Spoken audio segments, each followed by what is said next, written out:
They're just telling him, hey, dude, I play want to see a Asher Varus Senna ban. again. I mean, yeah, because like Varus Tahm Kench would still probably be lane dominant, but with Ornn up, you can see what they have to do. Yeah. Otherwise, it would just be a first pick, and you don't want to give that over to Impact. Yumi's up. Yumi's definitely a big deal. Very It's strong true. champion. I'm trying to think of all the other like super duper power picks that are Yumi on Ezreal this would work. Misfortune, another top tier 1 as well. Okay. And MF honestly does have good mid to late game damage output. Oh, yeah. She's just not as evasive, right? When you're Yep. relying on Doublelift using every mechanic but flash to live, MF doesn't have those. Yeah, so now the ball is in Dignitas' court to see if they want to do something with the Ezreal Yumi, because I was actually talking with Prawley about this off camera before the show started, and he thinks Yumi is beatable. I also think Yumi is highly prioritized, but it does force you to play a certain way. It is so good at scaling now, and you also have to be very good at Yumi. That's what a lot of people underestimate. Like we saw Golden Guardians play it this week where Keith didn't have a high amount of familiarity on the pick and didn't look good. And this could be a game where Yumi actually just doesn't go through because of how powerful both Varus and Misfortune will be, that a Yumi may not be able to survive. It'll be interesting though, because like if Braum is locked, you can then pick Yumi against it. So we'll see what happens. Yeah, Tahm Kench Varus, though can be reasonably aggressive, is not so all-in heavy that MF will lose the lane outright. So Yumi, I think, would work in the matchup if he wants to play it. CoreJJ, a career, well, I say career support. For the last 4 years, has been a career support. Has played support for the entire lifetime of Yumi, so if he wants to play it, they definitely can. I think the comp fits as long as TL wants to go that way. But we'll see what else comes through. Sejuani's up, at least, I mean, every single jungle you care about is available. Well, that's what happens when you have such high prioritization of bot lanes. Literally, we have double 80 carry bans in both bot lanes early locked, so... Yeah. 280 carries and 4 solo laners banned away. Ornn, Soraka, Mord, all the above. And Pantheon gets to come through as TL wants to grab Sett, challenges the option, and instant Pantheon. Instant Sett sit-ups on stage as well. Like, I'm not sure if we've done that before in the LCS broadcast, but it was a nice touch. Good. First time, I'm just told. All right, good to know. Good stuff. Good to know. We got every stat ready here. Thank you. That's beautiful stuff. So now we get to see the second round of bans coming through. Dignitas dropping away some mid laners. Pantheon, I think, is very flexible. We've seen him. Flex. Yep, top jungle and mid, and all 3 of those roles are open. So if TL hard bans one of those roles, you can easily see Pantheon just fill that one and feel comfortable regardless. Really worth reiterating, every single jungler finally at least ban comes through, but otherwise every jungler is available. Yeah, I mean, looking at what has been locked so far for Dig, Pantheon is not a particularly great late game champ. I kind of thought coming into this game that it was going to be a slow one, that it was going to be fairly low kills. I mean, Team Liquid has the lowest combined kills per minute in the league, and that's one of the reasons for a lot of their losses. But they're also with strong laning mechanics. Like if they just want to generate wins, not necessarily think about much else, just pick better late game than the other team. Yeah. And with Pantheon already locked in, we'll see what ends up having to lane against it, because Team Liquid essentially has to kind of blind both lanes, or at least know that one of them might have to lane into Pantheon. But based off of this, like, give me a late game jungler and a late game mid laner for Team Liquid, and I think that would be their best draft. That could look really good for them. We'll see. I looked up some of the early laning stats as well for TL, comparing it to last year's summer split to this year so far. Doublelift laning phase, pretty similar. A bit less gold difference, but he's still top 3 across the LCS. Jensen was actually a negative gold difference player last split, and he's positive this year. Yeah, I've been thinking that Jensen has actually been playing really well. Right. And so for a lot of the key carry members, their early games are still fine. You actually look back at last year's Smithy, he was actually negative gold difference jungler as well. Now, he was doing better than Shuren and Broxah are so far this year. I give them the pass a little bit for now, but Liquid wasn't like smashing all the lanes. They were just doing fine in the early game and then had really good late game. This time around, TL, of course, at 3 and 6 aren't finding that late game position, so I kind of see your point about, hey, draft some better team fighting. Get yourself set up for the end game. Yeah, I think Braum Sejuani against the melee dive of Pantheon Jarvan. I think it could look pretty good as the dive is there, and we wait to see which lane the Pantheon really goes into. Worth pointing out, Dignitas are magic damage light. Makes me think that Pantheon is going top lane for Huni. I don't know what Sett looks like normally, but they're going to go Lee Sin here. So Broxah finally doubling up on a champion. A second Lee Sin game now of his Team Liquid career. Yeah. And he's going to hope that his early game is better than what he's been right now, which is worst in the league. It is Broxah Lee Sin for sure. It's his best historical champion. Also think there's a good reason to have a Sejuani for team comp reasons, but this is more about trying to keep up with early game Jarvan, with whatever type of early game power comes out from Pantheon. But it's gonna be dicey. Like the CC lock from a top lane Pantheon on a Lee Sin can be fatal.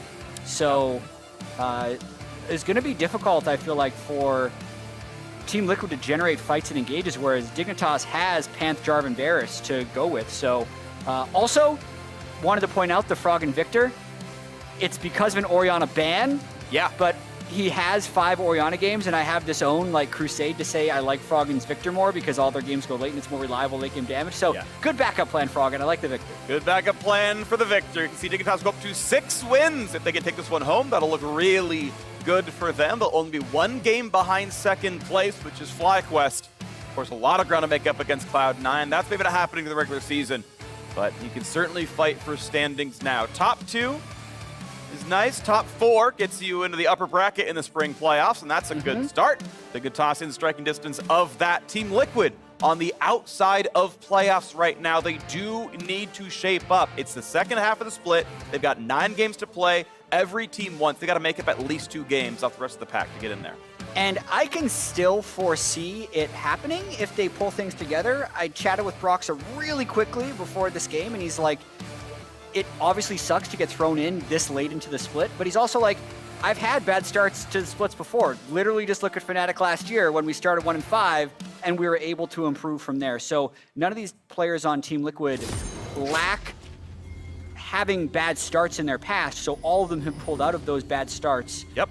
And this might not be the game where they do it, but I'm interested to find out. Let's find out right now. We're on to the Rift. Team Liquid fans, maybe never say never. These players should have the skills to get up there.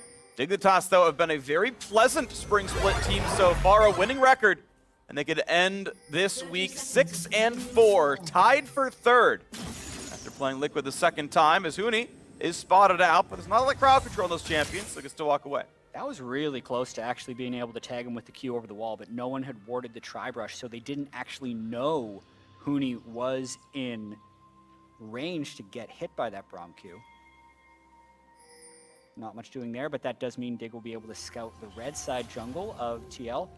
Something that has actually been working to Brox's detriment, and it looks like it's going to happen again this game, is it really does feel like all of his early games have just been on top of wards. Whether it's TL not blocking for him properly in the early game, or whether his jungle paths are getting scouted, doesn't really matter. It just matters that he's constantly seen. So it's one of the reasons his ganks haven't been working.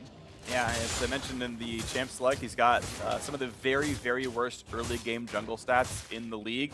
7 out of 3 games. The first 2 were jet lag. Like, he gets part of the pass, but his gold difference is he's got 0 first bloods across his game so far. Like, it has not been a quick start for him. And a lot of the reason TL picked him up was, hey, you know, we want more aggression in the early game. We want more dominance. We want this to happen. And now that Brox's into his 2nd week of the career, I want to start seeing that out of him. And everyone's going to have their own opinion on how much leash they're going to give Team Liquid in terms of success or failure. But I do think people are generally underestimating the difference between 2nd week with the jungler versus 2nd week with the jungler when everyone else is on week 6. The fact that if he would have been here at the start of the split, every team would have been coming together and building synergy. But Team Liquid is already behind the pace of that already. It's just made it additionally hard, but they're going for another gank on into the top side. 122 damage, ward hops in. Nice stun for Huni. Flash the Q. Yep, and he does so. I think Broxah, level 2, of course, didn't have the E for the slow, so it was just the Q versus the reflex play, and that is Huni able to dodge away.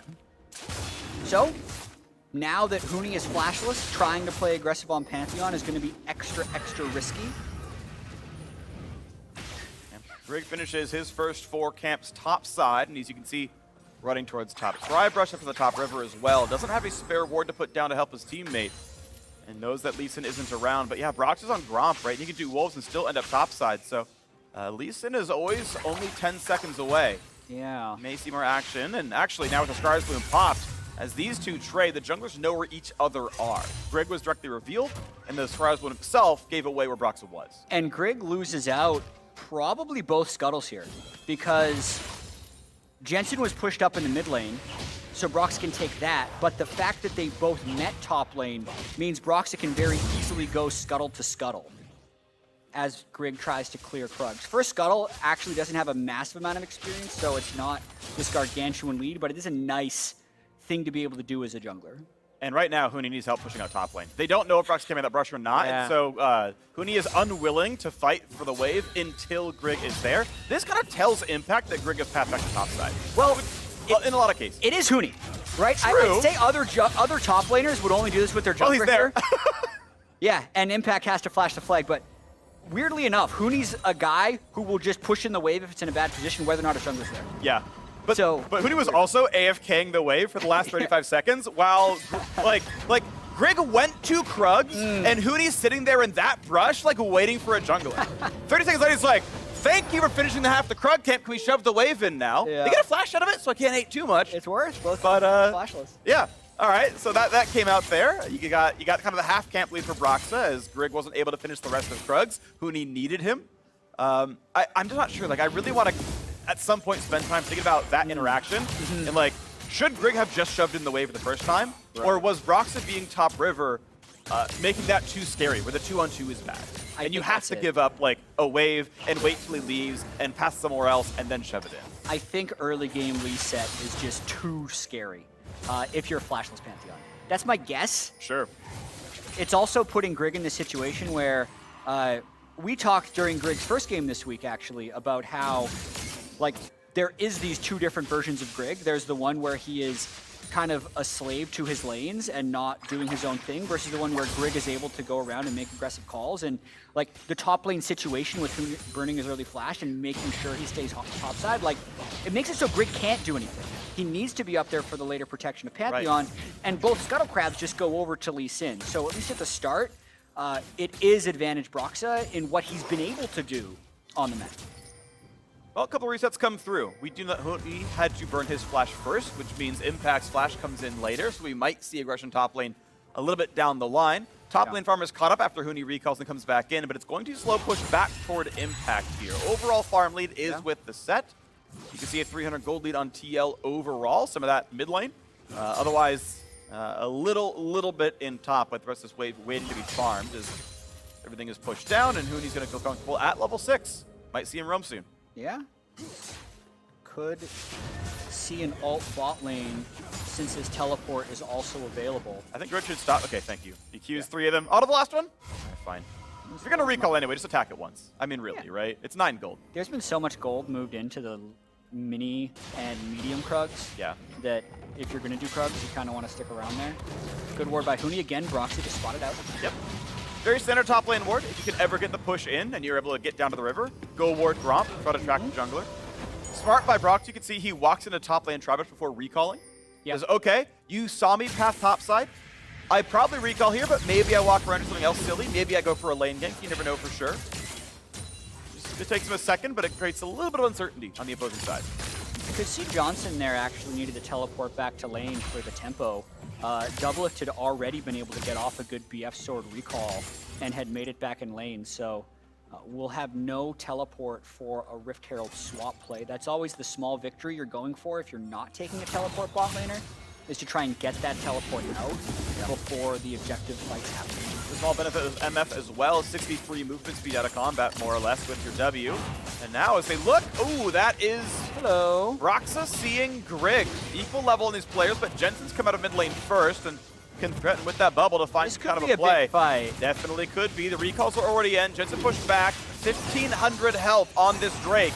It's now hitting Broxah, switching back over. Spite fight gonna come in pretty soon, maybe. Johnsun is slowed. TP's coming in. They found the root, though. Bullet time over the top, and a first kill comes in. This fight in as well. Look at the fight for Dignitas. 2 for 0. The dunk of the backline is very big, but CoreJJ drops as well. Finally, a kill on the board for Sett, and his flash is out for Dignitas. Nice knock of it for Grig. Jensen finds one. Flash to safety. Now Aphromoo's in danger. Has to put up the shield, but Doublelift so easily gonna kill his ex-lane mate. There's no way out for that one. And his team Liquid now picking up 3 kills on the back half.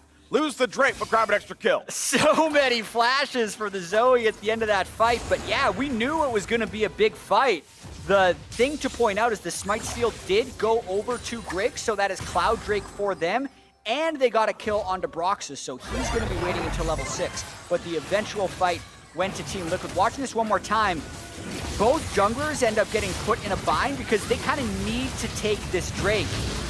Stronger focus by Dig to actually kill Broxah at the start, but then you're dealing with a level 7 Sett who gets a big ultimate off as his Conqueror proc. So Impact is the one who ends up kind of carrying that fight for TL, even though the steal does come through for the Dignitas squad. And then once it's split up, it's just easy kill for Doublelift on the top and some flash funness on the bottom. Yeah, pretty fun. They actually got the chase down, because I think it was started with 2 kills for Dig, and then the other ones came through. So TL cleaned those kills up in a 3v5. So nicely done by them to chase down. Froggen, wow, not the best record.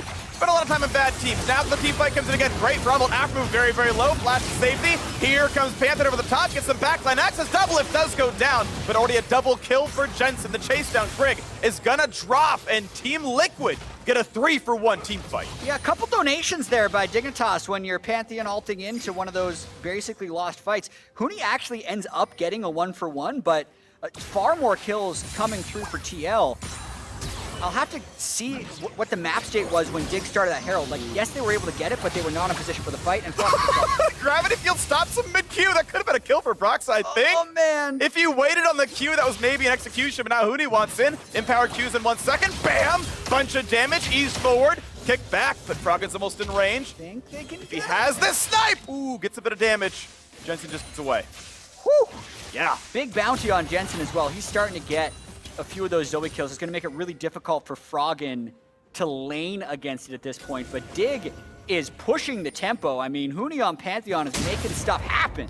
Impact, full HP under a turret. Really hard to dive a Sett. Well, he's going to try, though. Q, auto. Knock-up not going to found for Grig, but here comes 4 members as Varus pushes in the wave. Aphro can pull back whoever pulls aggro first. He's got W and R. He's smart about turret aggro. They warm up the turret for him. He ults in the back line, gets a bit of safety. Grig cannot get eaten. He's going after Sonya's that one. Huni's going to go down as well. Dignitas botch the dive horribly. As now Aphromoo is forced to run away, but he's slowed a little bit. Will Impact find the rest that they need? Shield comes in. Aphro has the gray health.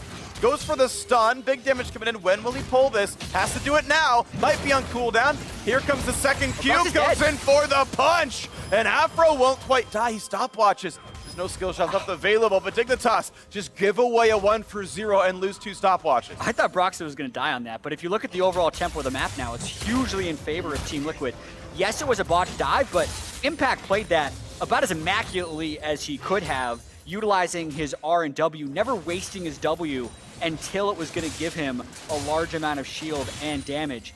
That whole time, Freak, Doublelift was pushing bot. So not only did Impact get further and further ahead of Huni, who, by the way, is at 44 CS, 11.5 minutes into the game.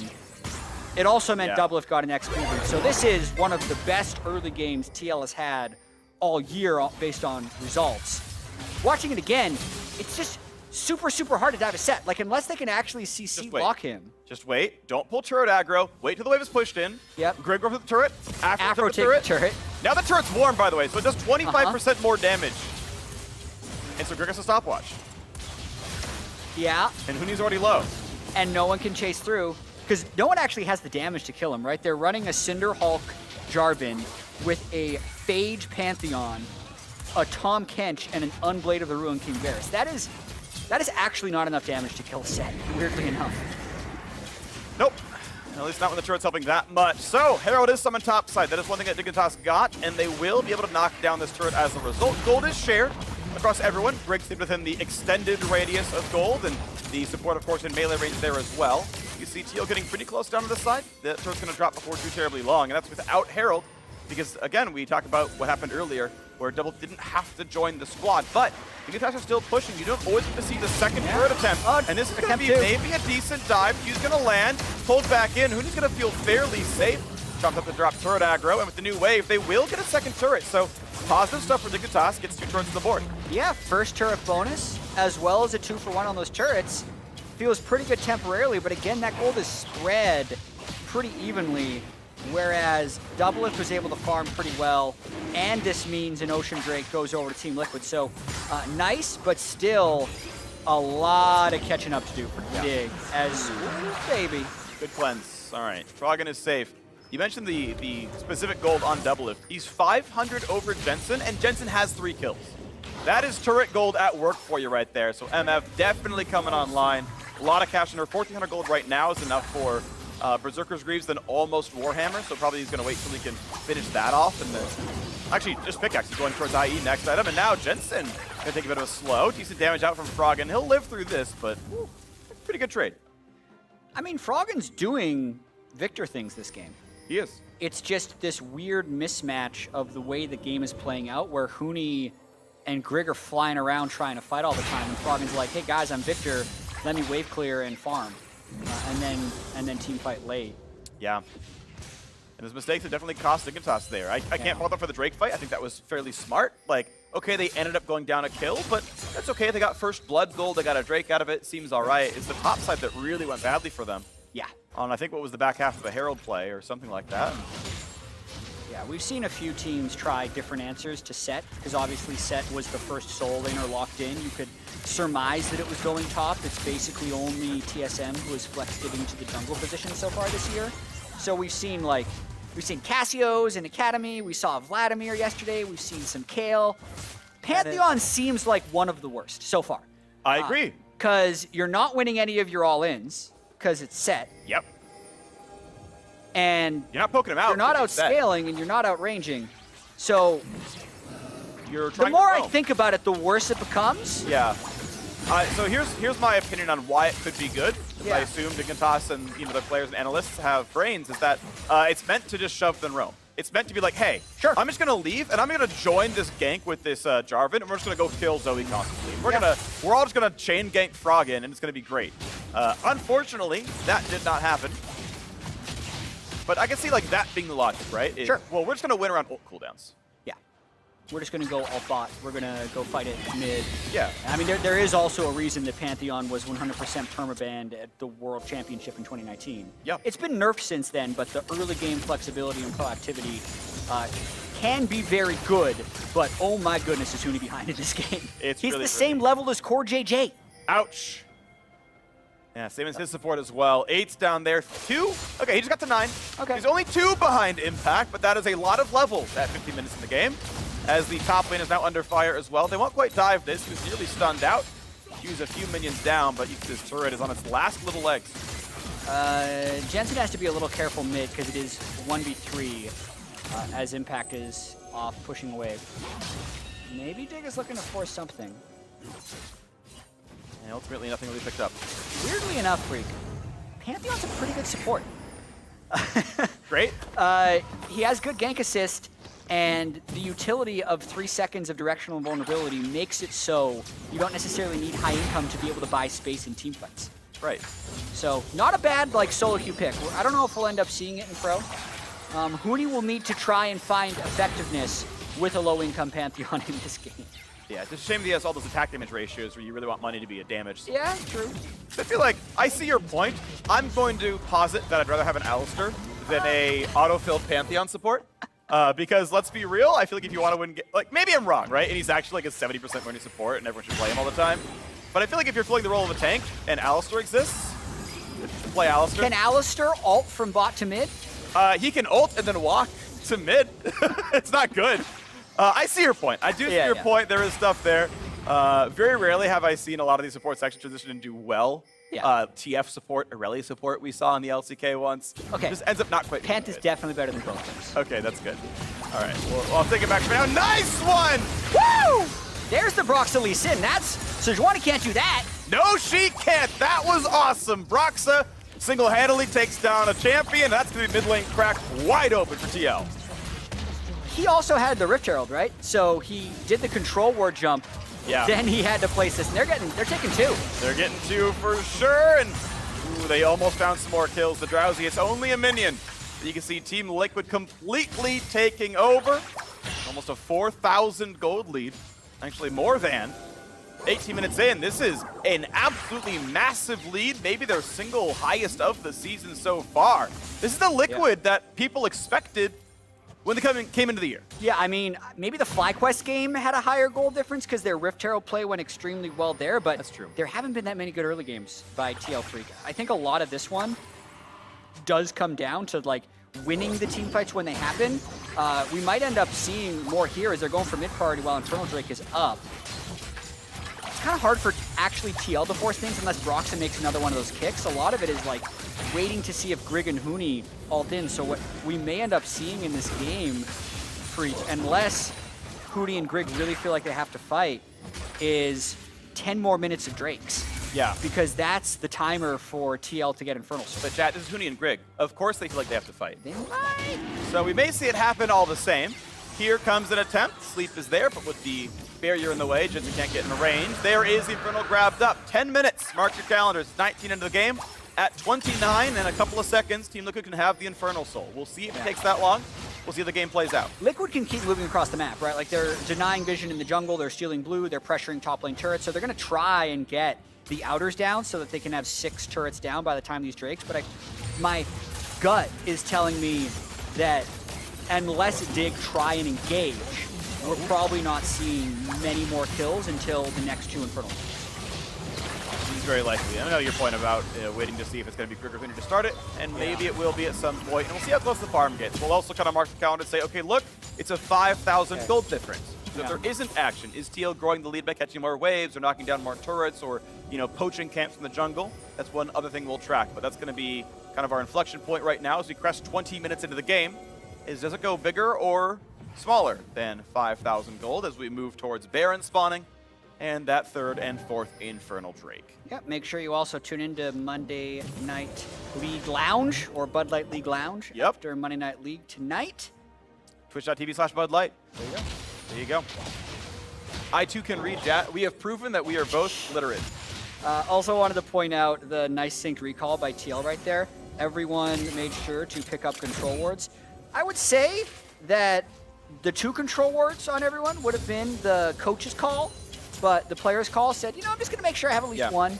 And I want to point out, the rest of my gold. Most of them have like 500 gold in inventory. Yeah, they definitely could have done it. Yeah. So unless they like sneakily already put one down and like showing off with their ability to ward and buy wards, I feel like they're just holding them, you know? I mean, I've definitely been guilty of that in games that I'm winning by a lot. Yeah. I'm like 6K up and I go back to base and I say, do I really need to have that extra control ward or can I save up for my Leanders? Yeah. And usually it's the Leanders. I understand. You play a Mumu, I get it. Yeah. Doublelift is working on the Hex Drinker, so I think. Could be QSS. Yeah, it might be just QSS. Don't hit it for Varus, right? It's one of the few ways you die is Pantheon W's you or Varus ults you, and you're like, okay, I have a Braum, I have a Tahm Kench. Yeah, it's definitely QSS. Seems likely. TL trying to get that vision, and this could be the fight. Huni wanted to fight, he finds CoreJJ, gets a stun, gets some damage, ult comes off, shield comes down as well, bullet time, pushes back Johnsun, and his double 2 supports, hit support. Boy. There's the slam, Huni stop-blocks by a couple of seconds, but impact is there. Move over! And the kick as well, might find some more kills. Johnson's dead now as well, it's a 2 for 0. Make it a 3rd, a double kill for Doublelift as now Grig is running away. And you know what, it took about 2 minutes for who to decide, I want to fight. Yeah. And it went really badly. Hey, the other team's taking control of our jungle. We got to stop them, boys.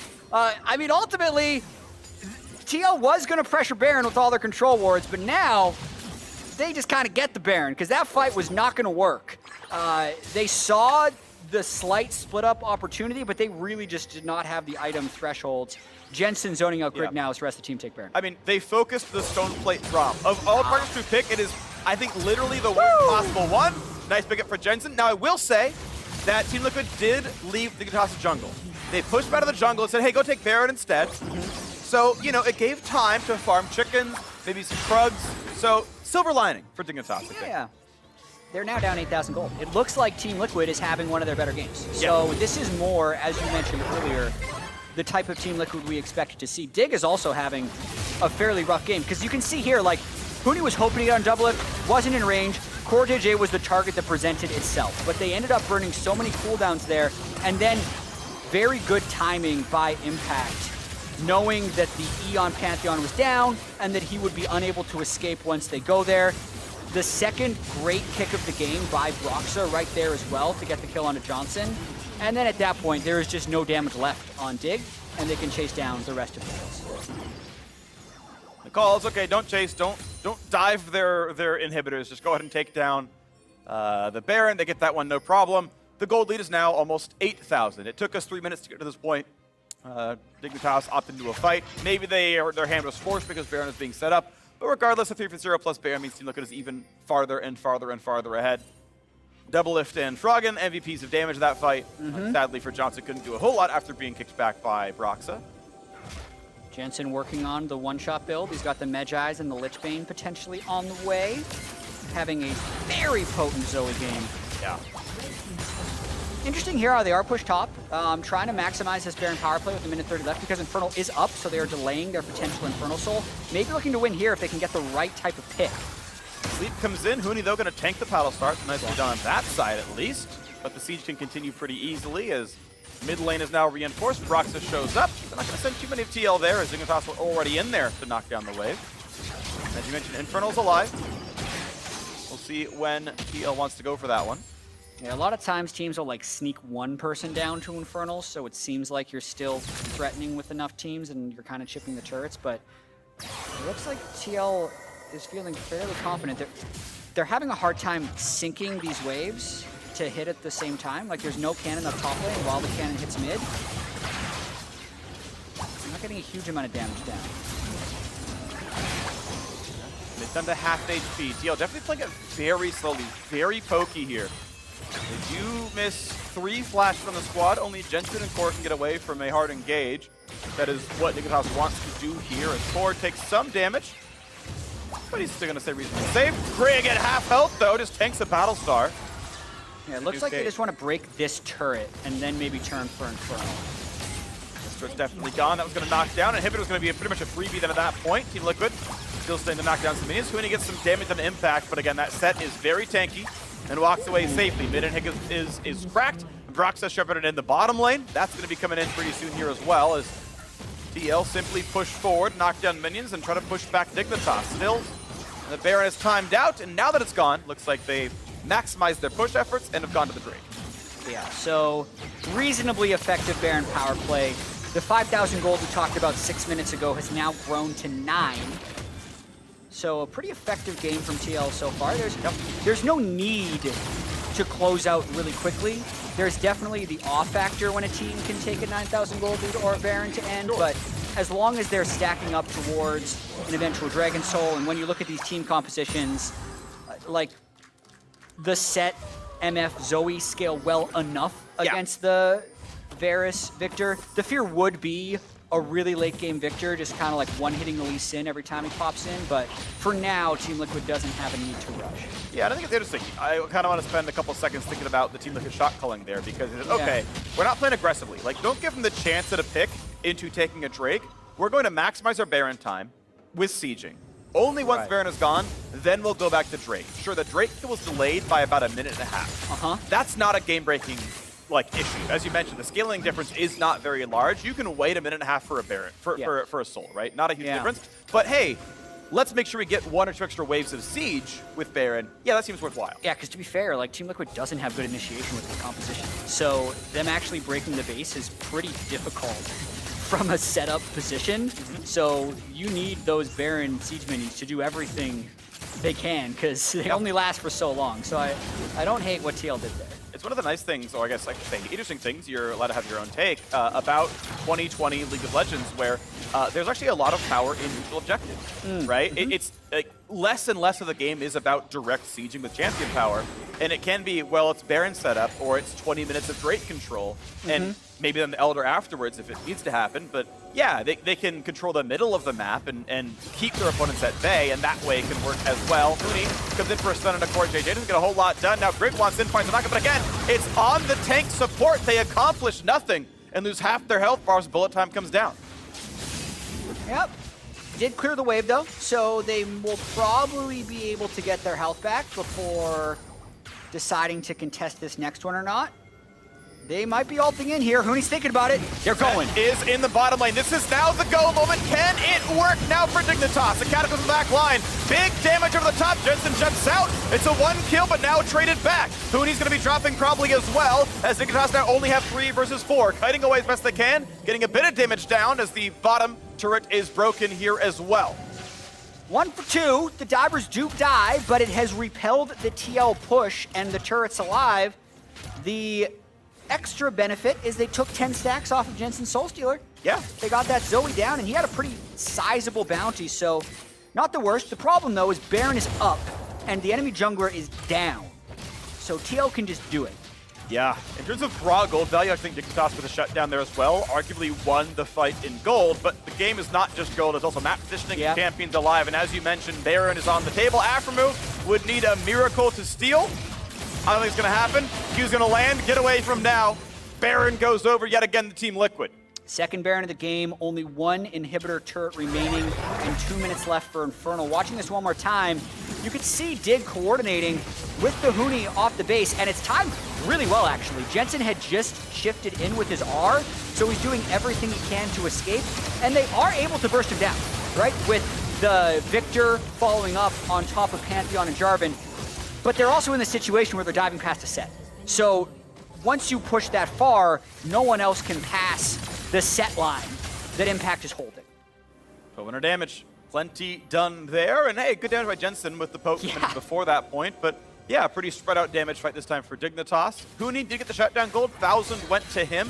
Sadly for Froggen, only assists on the board. I think that 1,000 would have been pretty nice. It would have meant the first half of the death cap, which would have been pretty valuable. Another poke there. Froggen's at half HP. If that Q landed, Broxah kills him probably. Well, Tahm Kench is there, so maybe not. But now Grig has to walk backwards. His mid is under fire, or sorry, top is under fire as well, as that turret is cracked. Top and Hib's gonna fall here as well. The Baron buff in full use, and we're only 30 minutes into the game, and TL basically has ended it already. And I think we're gonna see a final fight here, because they're gonna try and roach it over to some third and Hib where they don't have minions. And the only way Dig can stop them is by actually fighting, and Huni's sitting on the fountain, so watch for that Pantheon ultimate. We might see the final fight. They know it's flashless MF, flashless Zoe. It's gotta be the target. Grig marked by Impact. Here comes Pantheon. Decent damage. Who can they find? There's a stun on the 1, but he gets right away, and he's gonna stay alive. They're still gonna go for it. They can. Impact could be a big threat and get some damage across. Grig forced out, never even able to ulti, and Huni now drops as well. Good peel for Team Liquid. They win the fight. They'll claim the bottom inhibitor, and they'll reclaim mid. CoreJJ peeled Doublelift well,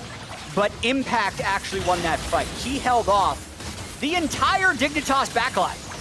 As Sett, Sterix Gage, Gargoyle Stoneplate just bought the maximum amount of time as the third inhibitor is broken, and this could be the final push as the super minions stack up. They find the potential sleep. Will there be follow through? Tahm Kench denies that one, but the turret is gone, and only 1 is left. 5v4. Grig tries yet again for ultimate EQ, but Broxah finds that kill, his first of the game, and now the fight continues. 5 versus 3. Turrets are gone. The flash in for CoreJJ wants to have another kill. There's the pullback for Impact, and he's got himself yet another kill there. 5-0-7 on the set. As now Dignitas are forced to run. The Viktor will be asleep, takes a big chunk of damage. The Nexus falls, and Team Liquid improves to 4 wins. And there's a big sigh of relief from Broxah after that game. Says, finally, we're not going 0-2 in this week and moving closer to the playoff picture, because that's ultimately all Team Liquid need to do. They need to make it into playoffs. This team has won 4 consecutive LCS titles. It is uncharted territory for them to be 3-6 at the start of the year, but wins like this need to be built upon for Team Liquid. Moving to 4-6, handily beating Dignitas, a team that is above them in the standings, was 5-4, now 5-5. So there were definitely moments in that game where it felt like Grig and Huni were just running into Team Liquid. But you have to catch. And Team Liquid was able to make that happen time and time again for a pretty solid win. Water bends but never breaks. Team Liquid take it.